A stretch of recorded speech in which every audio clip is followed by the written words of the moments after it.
Nigeria is a country which is blessed with a lot of human and natural resources. On a daily basis, we talk about the talented ones, leaving the shores of this great country to go and lend their wealth of experience to other developed climes.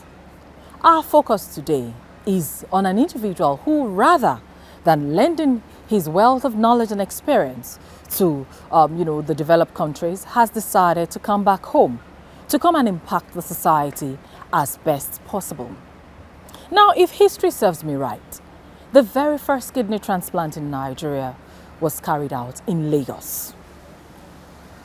And of course, the very first one in the Federal Capital Territory, the city of Abuja, was done on the 14th of December, the year 2012. Well, my guest on the program today is somebody who was involved, who actually performed that particular feat. The program is Executive Discourse, and my name is Ololade Adeniji-Adele. Executive Discourse, of course, is coming to you on the network service of the NTA, and this program streams live on our mobile app, visiontv.co.uk. My guest on the program today is somebody who's really very busy. He's gotten his hands in a lot of surgeries because he is a transplant surgeon, and I've only just been able to get him to come out of the theater to lend me a few hours so that we can have this conversation. Hello, doctor. Hello. How are you?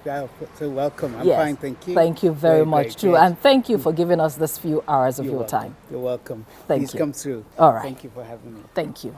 Well, you have such a simple, lovely place here. Thank you. Yes, and it's a wonder that so much is coming out of here. Oh wait, isn't it? Yeah. Yes. Yeah, so size isn't everything. It isn't everything, and I hope we'll get to see some more of what you do. Absolutely. All Absolutely. right. Please come through. Oh, thank you. Thank you.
Once again, the program is Executive Discourse, coming to you on the network service of the NTA. My name is Ololade Adeniji-Adele.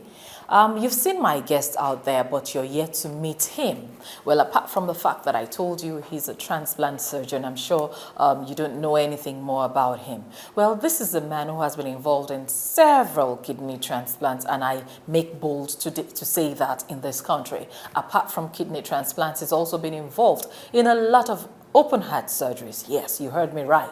Open heart surgeries. These are possible in Nigeria. It is my honor and pleasure to introduce to you as my guest today on the program, Dr.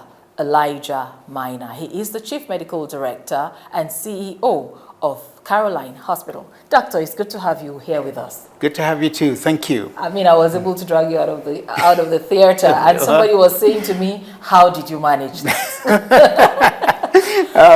Well, your charm and everything, that's oh, what got boy. me out. Okay. Yes, so okay, now my head is beginning to swell like it's a Bugari. Thank you. Yeah. You're a transplant surgeon. You're a surgeon, a transplant surgeon, Sure. and you've done so much. But I must ask you, Sure. why did you decide to go into transplantation? Okay. Well, I started out being a general surgeon. I am a general surgeon.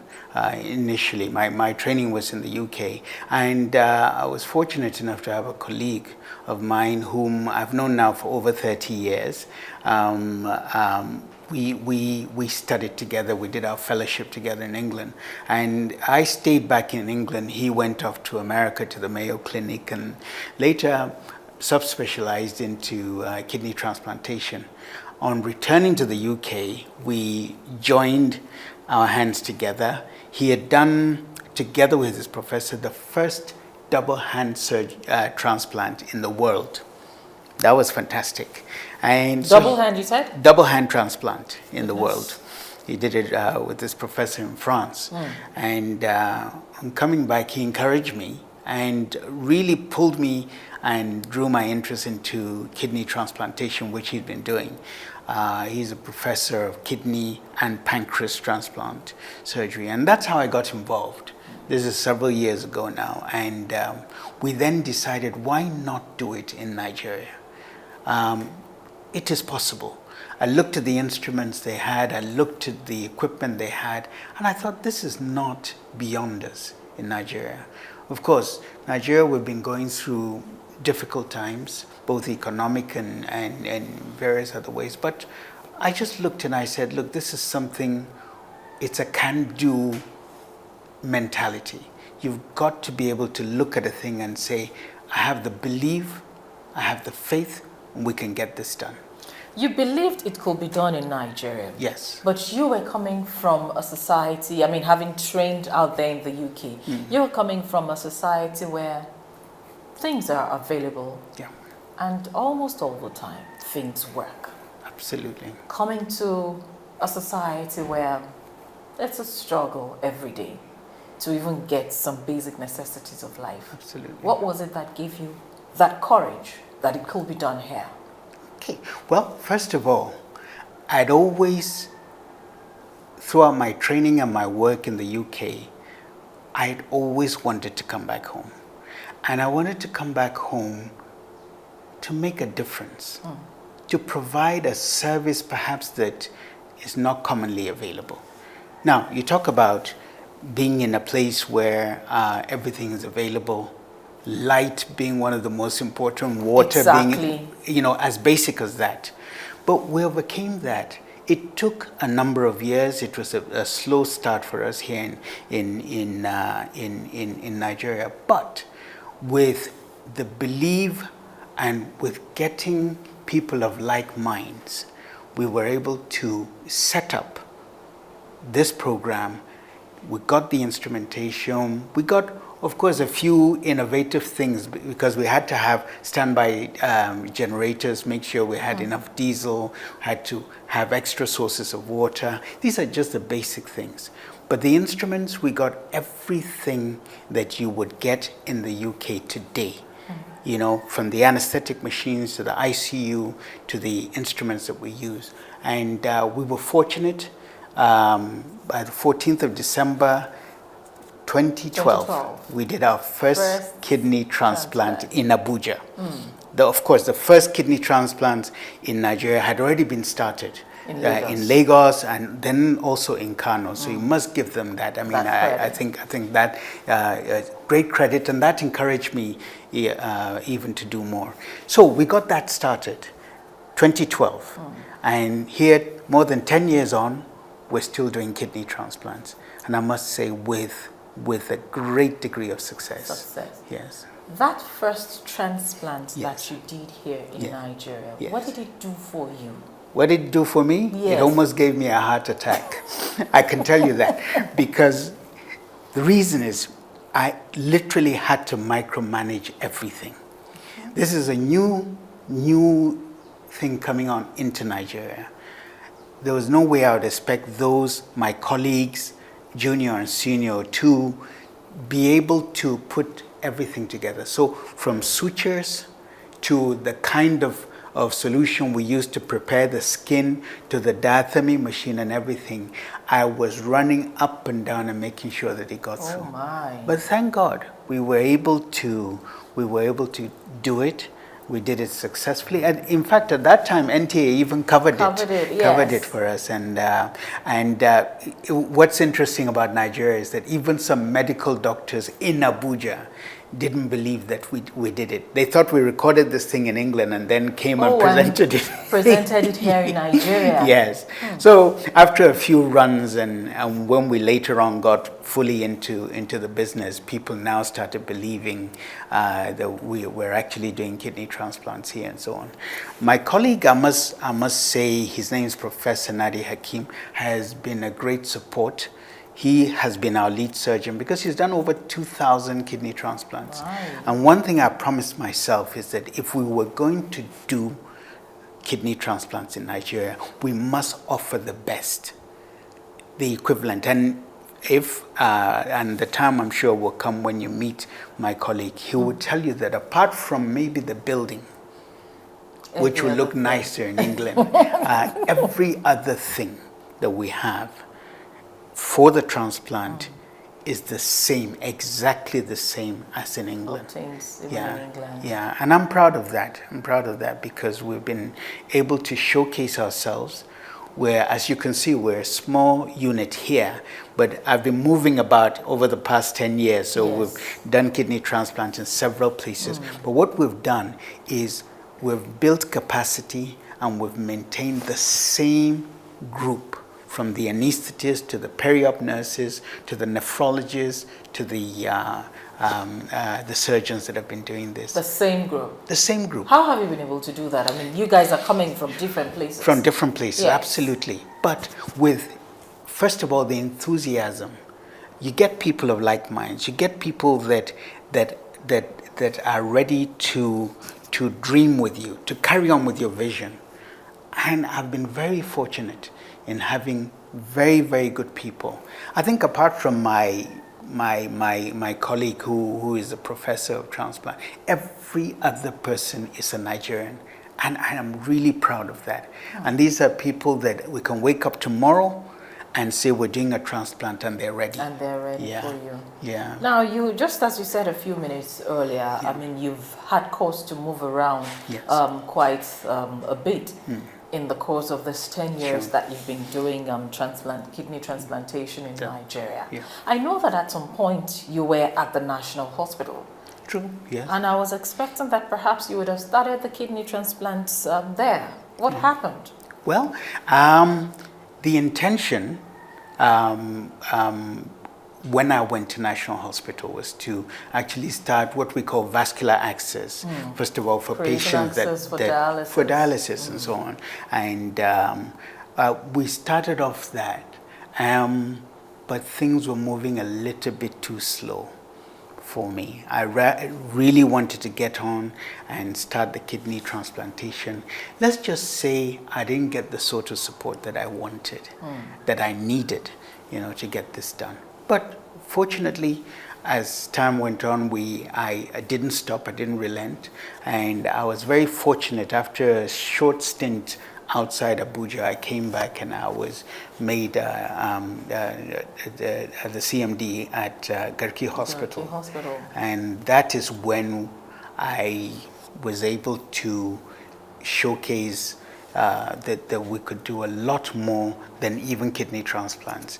Because there, whilst I was there, we also started doing open heart surgery. Yes, and that brings me to the open heart surgeries. I mean, you're taking on surgeries. Yes, every surgery comes with a measure of risk. Absolutely. But you're taking on transplants and surgeries that are high risk. Absolutely. Very, very high risk.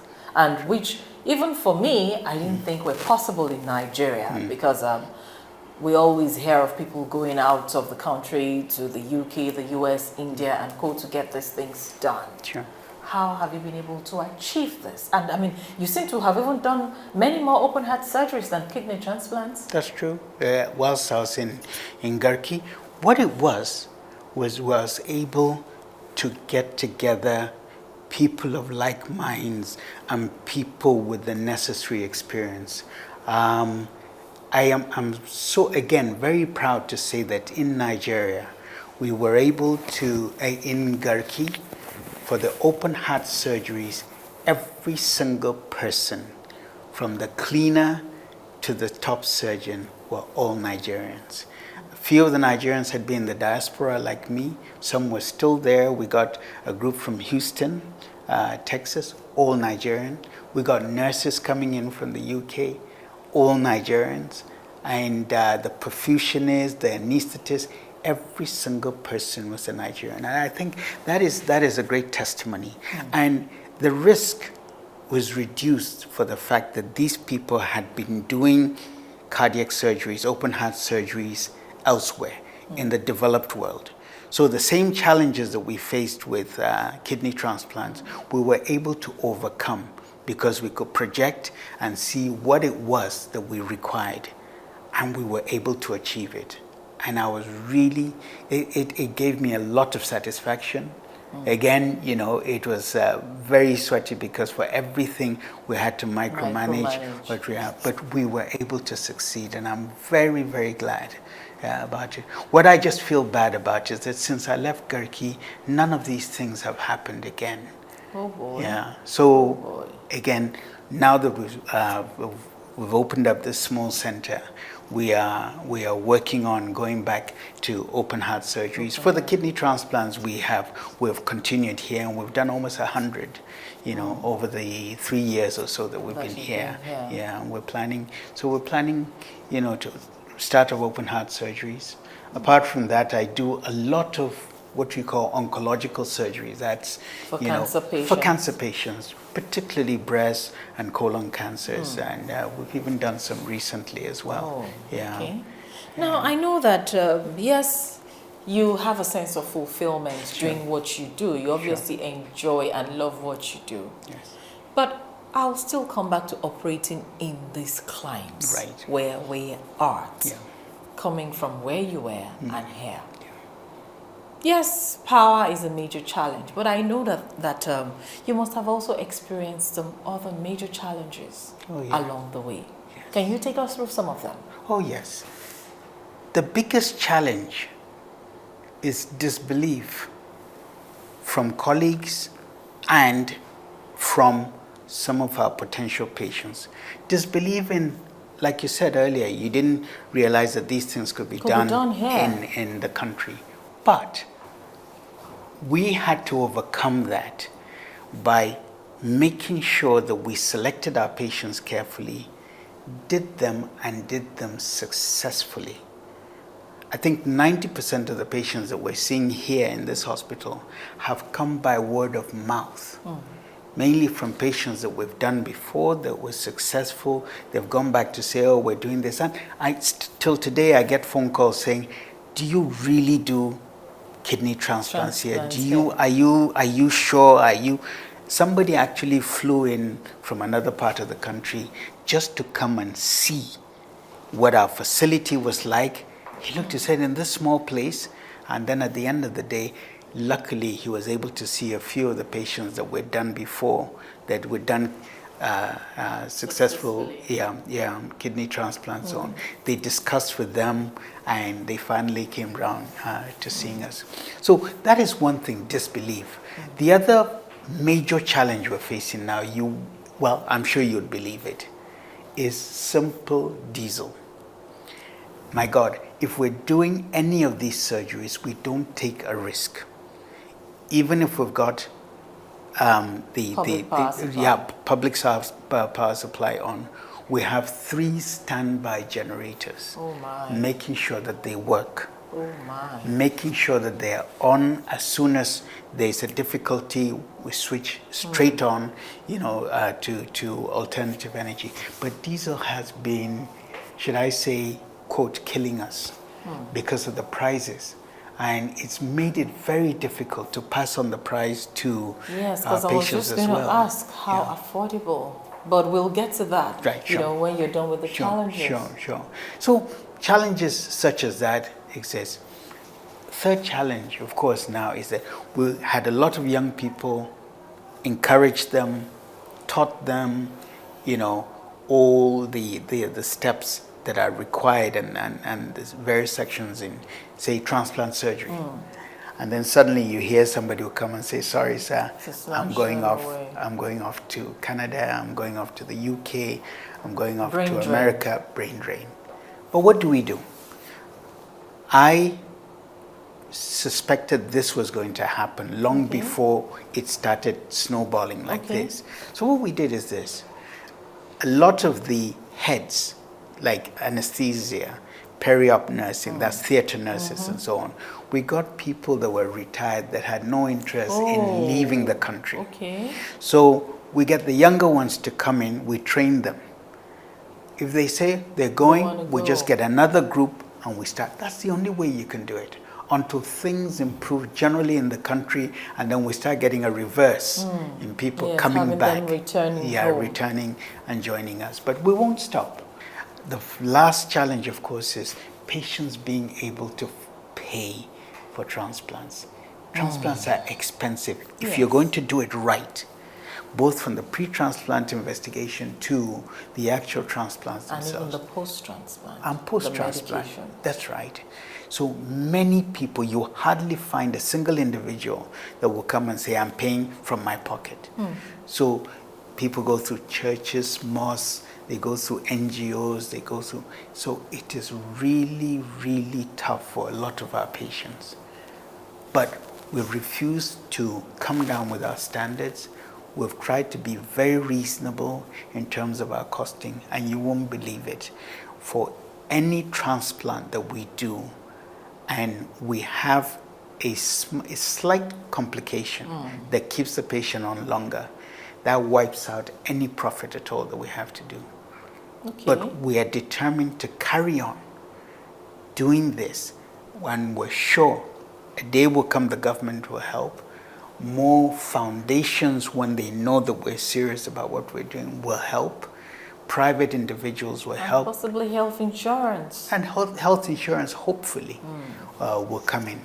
Because of the complexities of these, health insurance usually doesn't cover transplants, even in America. Very, very few of them do. But at least the part of, the process. The process, If at least the government, foundations, NGOs, churches, mosques are able to help patients go through this, that will help us do a lot more for our patients. Because at the end of the day, dialysis is not the solution. Once a patient is qualified, by the time you dialyze for a year and a half, you spend the amount of money you would have used for a kidney transplant. Now, you talked about dialysis. I just want to ask you a question that has always, been on my mind. When we talk about dialysis and then we talk about kidney transplant, some people are of the opinion that somehow, rather than helping to improve the quality of life of the patient, that dialysis, in a way, actually tends to reduce the quality of life. Maybe psychologically or otherwise, I don't know. Can you tell me about this? Very true. First of all, to dialyze properly, on average, a patient needs to dialyze 3 times a week. 3 times a week. And it is not cheap. The lowest you will get at the moment in terms of cost will be about 25,000 naira. Per session. Most places are 35,000 naira.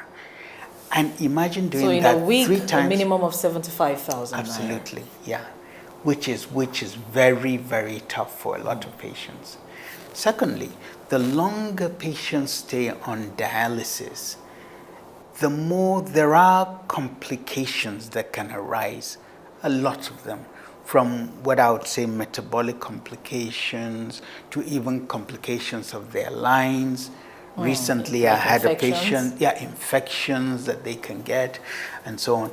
And in terms of lifestyle, what kind of a lifestyle will you have? 3 times a week, you're coming into hospital, you're staying for a minimum of 4 hours. And you're also carrying... You're carrying either a catheter or you've had, an AV fistula created. that is really not the best in life. There are some people, either because of age or from what we call comorbidities, that is other serious illnesses, yeah, are not fit enough for a transplant. So those ones remain on dialysis and so on, which is very hurtful. But gradually, the vast majority of people do require transplants. And this is something that we really, really need in this country. If you see the number of people that are coming from all the parts of the country, where there's no region in this country that we haven't transplanted somebody. In other words, all the six geopolitical zones, we have a lot of cases. You've talked about successful transplantations. Sure. But I also know that nothing is foolproof to the very letter. Sure. In the course of these transplants that you've done in Nigeria, what kind of challenges or setbacks have you recorded?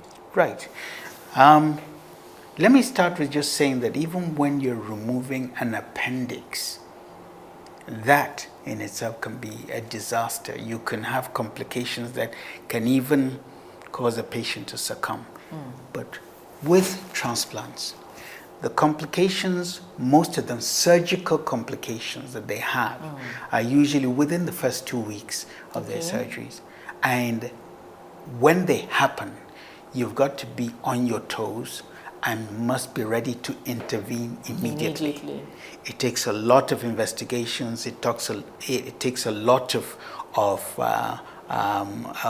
being very astute as to picking up that something is going on, right, and intervene immediately. So complications do occur, and there's no place in this world, whether the Mayo Clinic, Johns Hopkins, the Cleveland Clinic, wherever in this world, that you don't get complications. The important thing is being able to recognize the complications and to intervene on time. Yes. And so we've had our fair share of complications and so on. The other form of complications are with drugs. We give drugs that immunosuppress the body, because the body sees a strange object being put in the kidney. So you have to reduce the immunity. It wants to reject it. If you go off the medication, medications, by the way, are for life after a transplant. That's right, yeah. You start off with about 7-8 drugs, and then after about 3 months, if everything is going well, you're on about 3 drugs, but you have to remain on them for life. Unfortunately, some people, after having a successful transplant, go elsewhere, and they're told either by religious people or people that are not well informed that, oh, you've had your transplant, you're fine, stop your drugs. Sad. Yeah.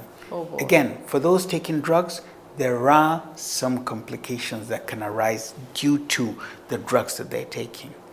Some of them are skin cancers, some of them infections because you're immunosuppressed, a number of issues like that. Again, we have a policy where once we've done our transplants, patients are seen free for the first 3 months. Okay. It's all as a follow-up. As a follow-up, because this is when you can pick up some of these early signs and then deal with them. And so it is a lot of hard work. And thankfully we have a number of nephrologists that are working with us. Like I said, people of like minds, because this is not something that you do on your own and say, as a surgeon, okay, I've done this, that's fine. No. It's teamwork. It's teamwork. It's multidisciplinary. And it's got to be teamwork where people are not fighting each other, but are rather complementing each other. Working in sync. And working in sync. That's, you've just got the right word there. You talked about medications, and that is another thing that has always bothered me about kidney transplants, anywhere in the world really, and particularly in Nigeria. You and I know that these drugs could be pretty expensive, like the cyclosporins and co, the immunosuppressants, and they are not things that we can get over the counter just like that. So it also means that apart from it being expensive, it is not something that's just within your reach. How do you manage your patients with these medications? Because I know that they're not produced here in Nigeria. Very true. Luckily, now that there are more transplant centers opening, now that we've had quite a number of patients that have even transplanted outside the country, people have devised means of getting access to these drugs, particularly from India, because let's face it, first, they manufacture the drugs, and secondly, they're cheaper. Yes. And we also get from Turkey, Okay. and for those that can afford it, they get from Europe. Let's just put it that way. It can also be tough. When we first started doing transplants, we didn't take into deep consideration the length, the number of drugs, the cost of the drugs that patients needed, and we struggled at the beginning. Oh boy. It got to a point we had to keep contributing Oh, amongst ourselves just to help, the patients to go through. patients. So it's a big Challenge. challenge, but again, the government can come in. The government can subsidize some of these drugs. Foundations can subsidize some of these drugs. Individuals can subsidize some of these drugs.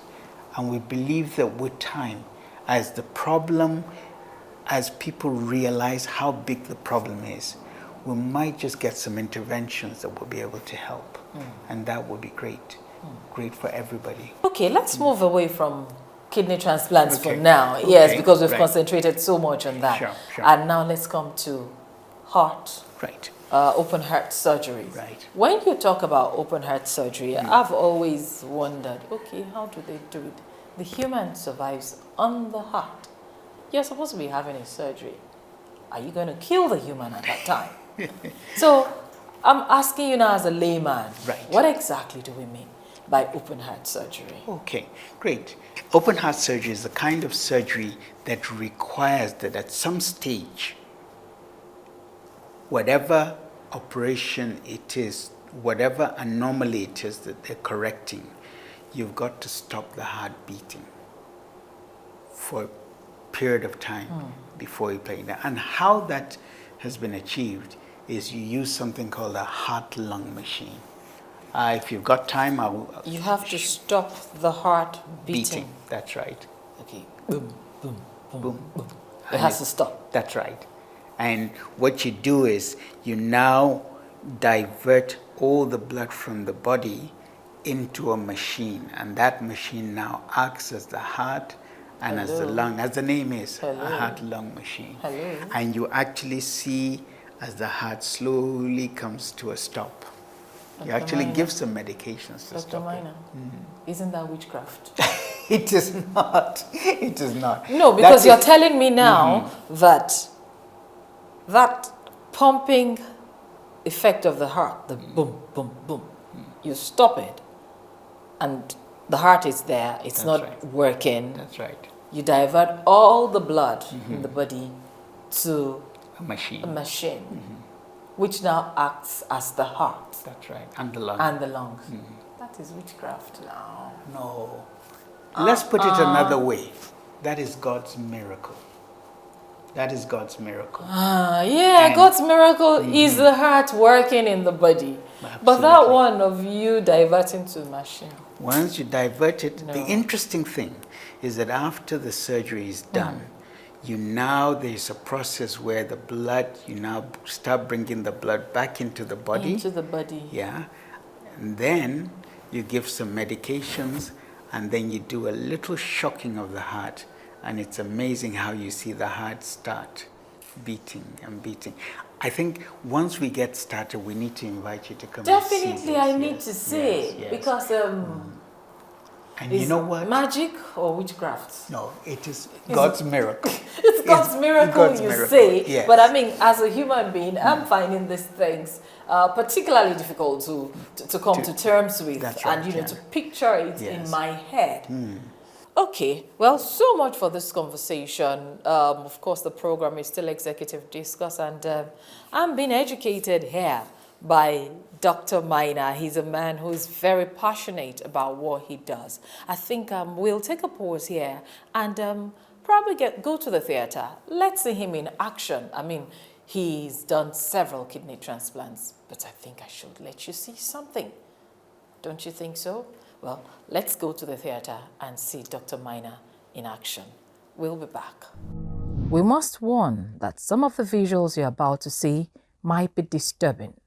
Viewers' discretion is advised.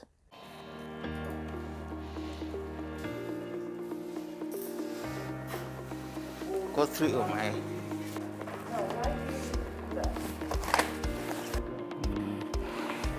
Pick up, please. Pick up, please. More.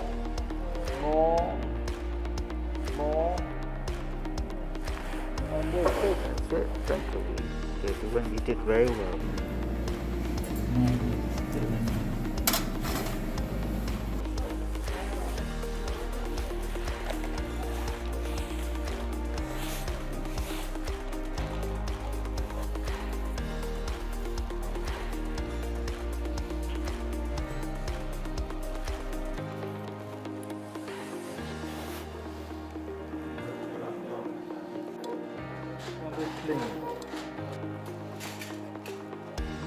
Ready?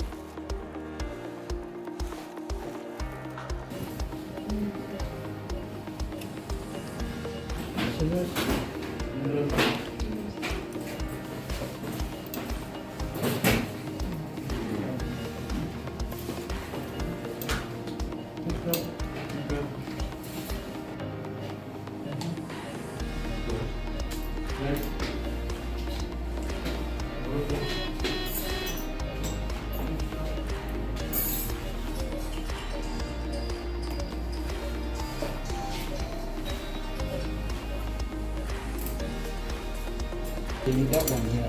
Okay, great.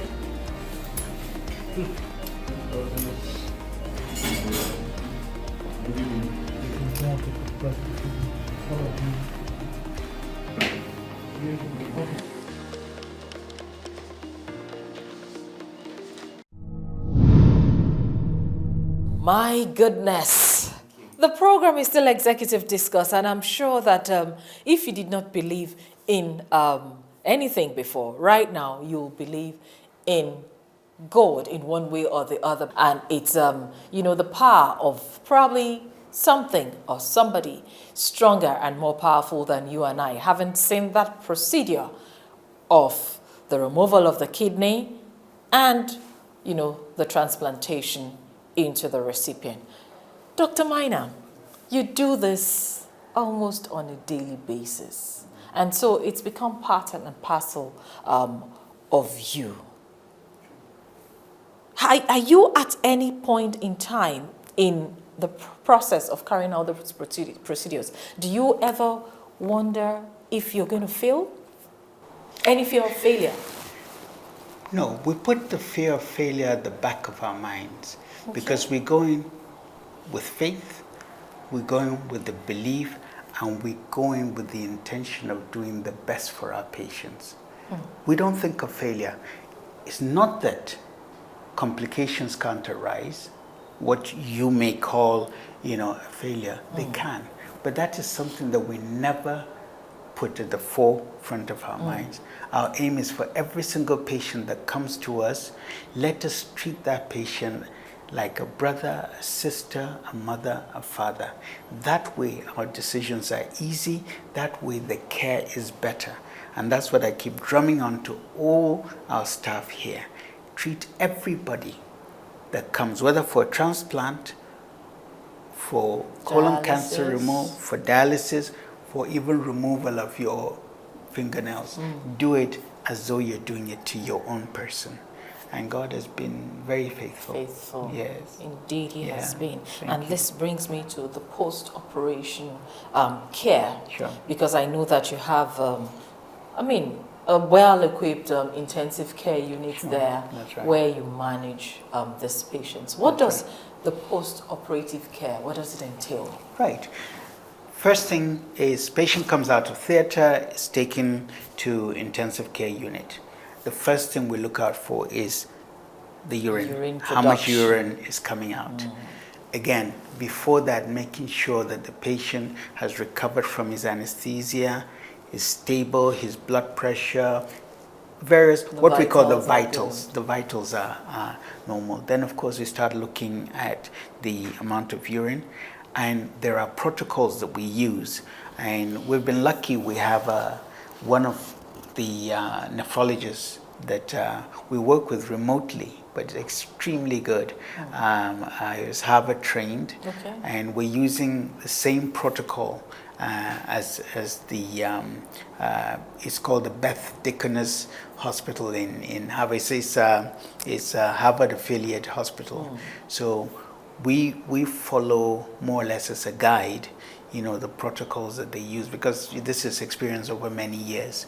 So the amount of fluid to give, how not to give too much or too little, the antibiotics, the anti-rejection drugs. So there's a whole list of items that we go through, and each of our nurses and our doctors have been trained. They've seen enough. If we have someone new, she or he would shadow those that are already, confident with it. And working that way, it has gone very well for us. It's gone very well. It's very tasking, because at every hour they're reporting the amount of urine being produced. That sometimes we do blood tests up to 4 times in a day. Check on this, check on the potassium, check on the calcium, check on various things, and then of course the vitals as well. And at this stage, the anesthetists are involved, the nephrologists are involved. Even post-op? Oh, even post-op, yeah. The anesthetist making sure that the patient's stable and out of pain. The nephrologist, of course, checking the medications, the urine output and so on. And then we as the surgeons on standby. If there's an issue and we're saying that you need to take back, that we need to take back, we would. Back. Luckily, it's not common that we need to do that. But if we need to, we will. Midnight or 2 a.m., we're there and we have to do it. So it's a tasking period, but very satisfying when you see the patient walk out and is well. Conservatively, how long does the patient spend post-op before going home, before discharge? Right. From our experience, what we've done is we give a period of 2 weeks. Most patients would be able to go home after a week, but a lot of our patients don't come from Abuja. And what we don't want to do is to let them go, fly, have a problem, and then have to rush back. It's never good. So we've factored it in that they stay with us for 2 weeks. Now, some, if they're really doing very well, we say you can go home, but they either have relatives here or they stay in a hotel if they want to. Okay. Some stay a little bit longer. If their urine output is not so good, their parameters are not so good, they stay out. But ultimately, like I said, we've also factored in that they will be followed up for 3 months free. Well, it's not free; it's part of the package that we've given, so that we make sure that they are fine.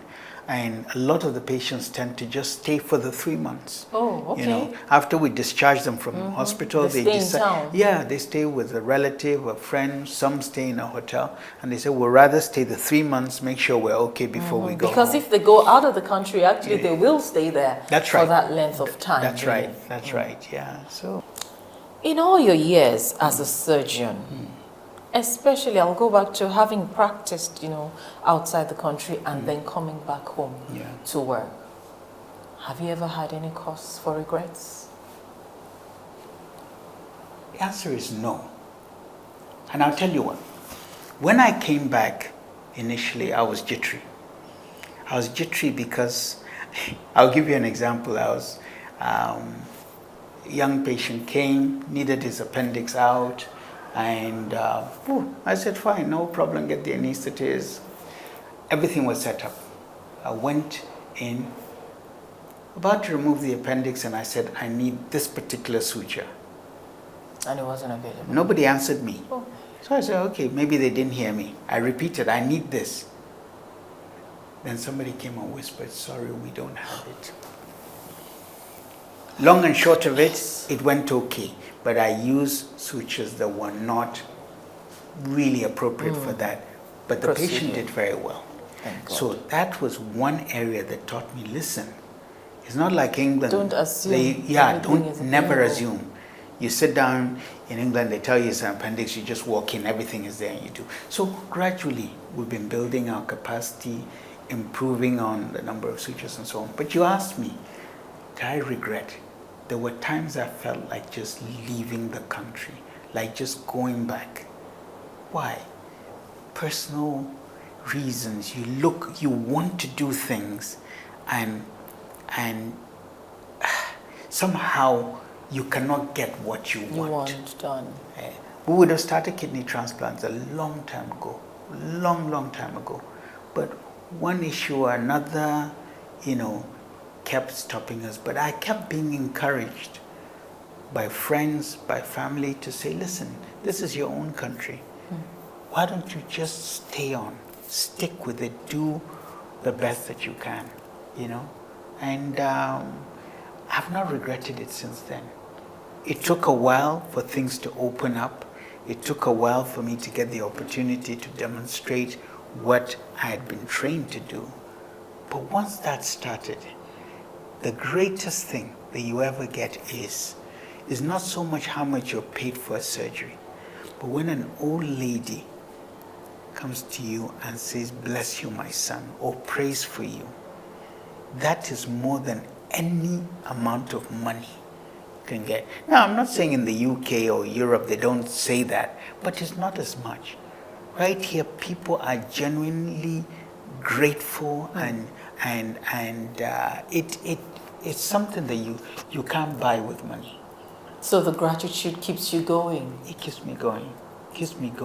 And the quest to do more, because we get to a point of, obviously we have to retire, and we're doing our best to train the younger ones to come up to do what we're doing, and we expect them to do even more than what we're doing. I'm expecting the next generation of surgeons that we have will be doing heart transplants, will be doing liver transplants. We haven't explored those areas yet. They are much more complex, of course, and so on, but it will come, it will happen in Nigeria. And I just say to those that are, keen to go out of the country, yes, I can understand with you. I can empathize with you. That you've tried hard, you've finished medical school, even to do your NYSC is taking you 2 or 3 years. You've come out, the job doesn't pay well, you have to use KK and APEP to go home. I can understand that. But what I say to people is, if you can, always remember to come back and give. Give back to the society. Give back to the society. It is our own people.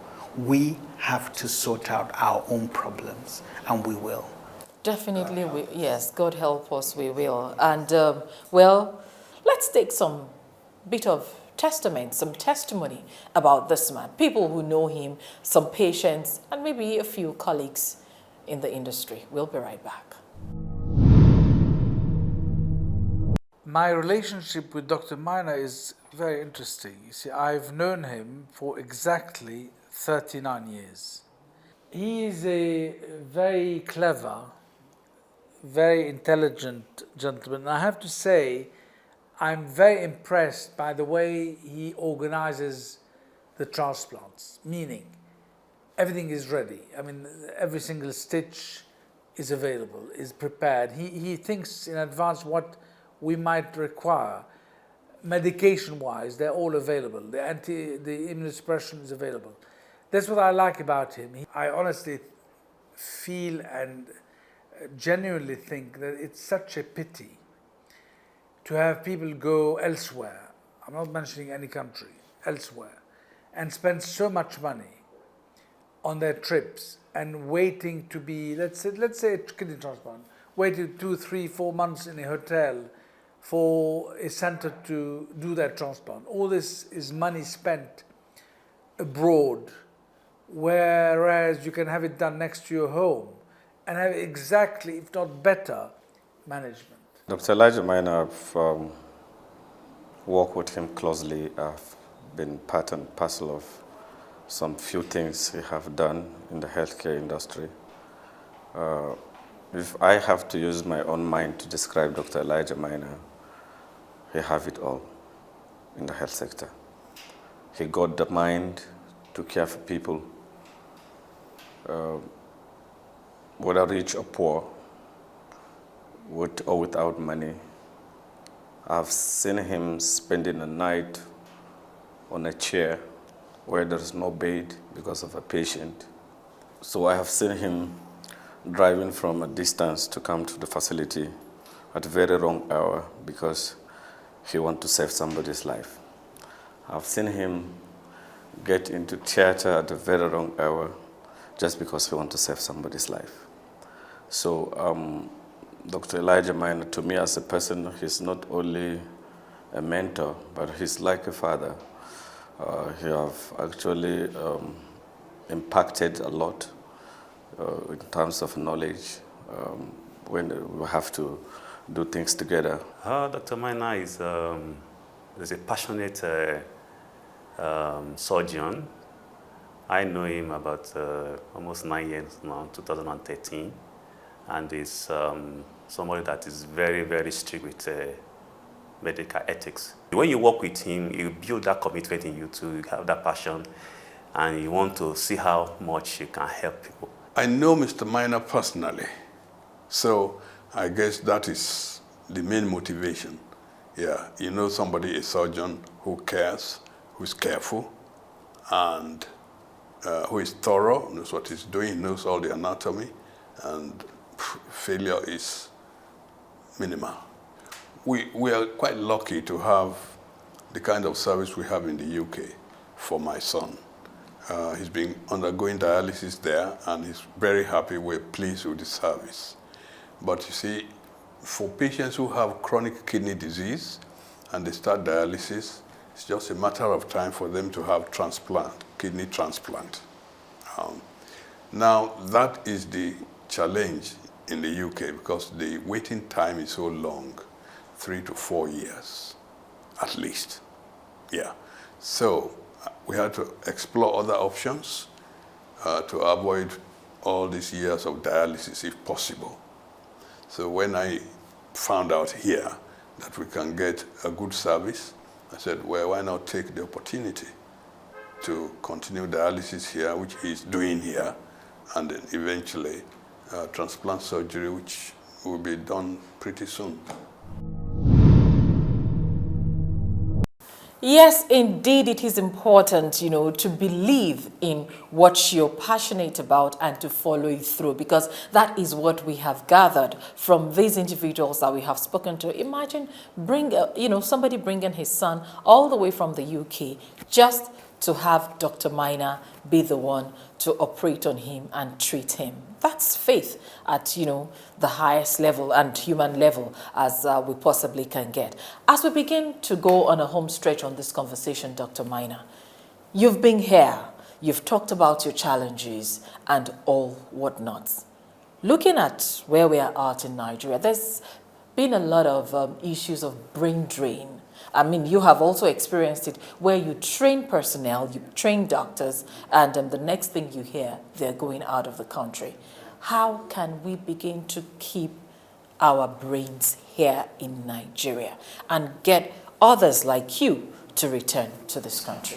Okay, so it's at different levels, but it starts with us. First of all, we've got to treat our juniors as colleagues.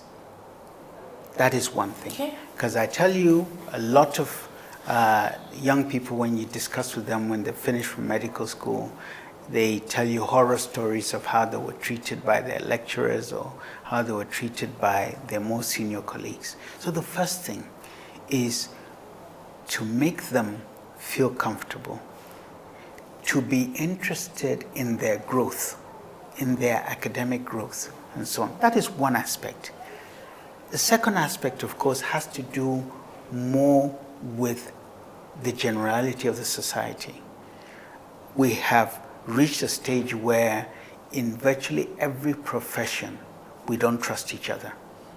There are patients that will come to me and tell me, if it wasn't because so-and-so told me he had his operation by you, I wouldn't have come. I would have flown to Dubai. I would have. Well, maybe they have cause to, not trust, not believe. That's right. Because of experiences of others, and even possibly their own personal experiences. Absolutely. So again, this boils down to us, isn't it?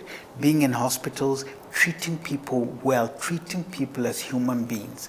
There are places people go to, and I remember, I can give you several instances where just the behavior of one staff, and it may just be a cleaner, will cause the person will just say, look, I'm not coming here again. These people don't, they're not nice people. But again, to a large extent, what we need is good governance, good leadership. So many things will fall into place once there's good leadership. And I think the present day, we're working towards it, isn't it? There's no country in this world that is perfect. Thank you very much, Dr. Maina. It's been really worth the while.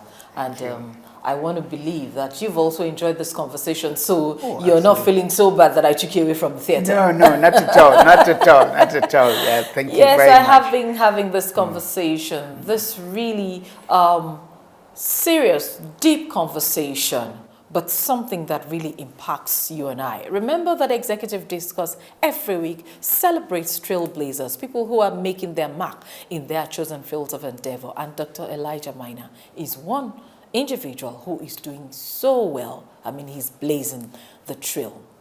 Let's do this again, same time next week on the network service of the NTA. I am Ololade Adiniji, and as I would always say, keep believing in Nigeria, because one day we will get it right. Bye for now.